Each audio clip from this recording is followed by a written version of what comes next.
بسم اللہ الرحمن الرحیم. In the name of Allah, the Beneficent, the Merciful. اور تمام شہدائے کربلا نے کربلا کے میدان میں اپنی جانوں کا نذرانہ پیش کیا. یہاں تک کہ روایات میں ملتا ہے کہ ایک دن امام سید سجاد امام زین العابدین علیہ السلام نے جیسے ہی حضرت ابوالفضل عباس کے فرزند عبید اللہ کو دیکھا تو آپ گریہ کرنے لگے، آپ رونے لگے.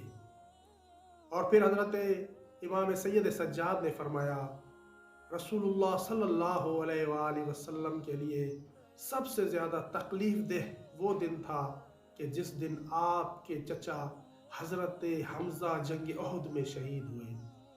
جنگ احد کا دن کہ جس دن رسول اللہ کے چچا حضرت حمزہ کو شہید کیا گیا، وہ دن رسول اللہ کے لیے بہت دکھ کا دن تھا. اور پھر فرمایا اس کے بعد رسول اللہ کے لیے سب سے زیادہ اذیتناک دن وہ دن تھا کہ جب جنگ موتا میں رسول اللہ کے چچا زاد حضرت جعفر طیار کو شہید کیا گیا. اور پھر امام سید سجاد نے فرمایا عاشور کے دن کی طرح کوئی دن نہیں ہے کہ عاشور کا دن وہ دن کہ جس دن امام حسین علیہ السلام اور ان کے ساتھیوں کو کربلا کے میدان میں پیاسا شہید کیا دیا گیا.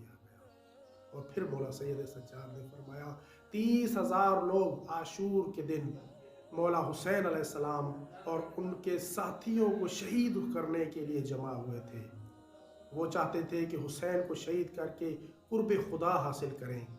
اور پھر مولا سید سجاد نے فرمایا کہ خدا کی رحمتیں ہوں حضرت ابوالفضل عباس پر کہ جس عباس نے جہاد اکبر کیا اور اپنے بھائی حضرت امام حسین علیہ السلام کے ساتھ مل کر دشمنان اسلام کے ساتھ جہاد کیا.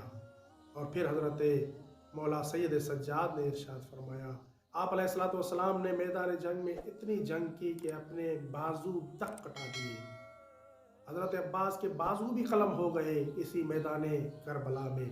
اور پھر فرمایا کہ اللہ تعالیٰ نے حضرت عباس کو جنت میں 2 پر عطا کیے ہیں اور حضرت عباس علمدار علیہ السلام فرشتوں کے ساتھ پرواز کرتے ہیں. اور پھر فرمایا اسی طرح سے حضرت جعفر طیار کو بھی اللہ تعالیٰ نے 2 پر عطا کیے ہیں اور وہ پرواز کرتے ہیں.